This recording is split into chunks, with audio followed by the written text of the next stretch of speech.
अस्सलाम वालेकुम, उम्मीद है तव्हांखे ख़ैरियत हूंदो। Welcome to environmentalist world. Student mood off ऐं टीचर मूड ऑन।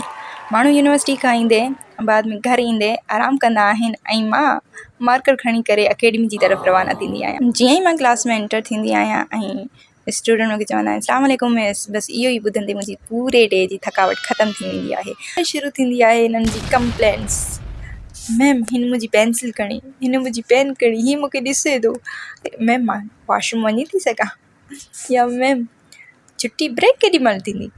त इहे सुवाल ॿुधंदे ॿुधंदे मूंखे लॻंदो आहे मां कोई टीचर न आहियां, मां कोई प्रॉब्लम सॉल्वर आहियां। लेकिन जॾहिं कोई स्टूडेंट मुस्कुराए चवंदो आहे त मैम हाणे मूंखे सम्झ अची, यकीन कयो त उहो सेंटेंस ॿुधी करे मुंहिंजे पूरे डे जी थकावट ख़तमु थी वेंदी आहे। सुबुह जो मां पाण स्टूडेंट आहियां ऐं शाम जो मां पाण कंहिंजी टीचर आहियां।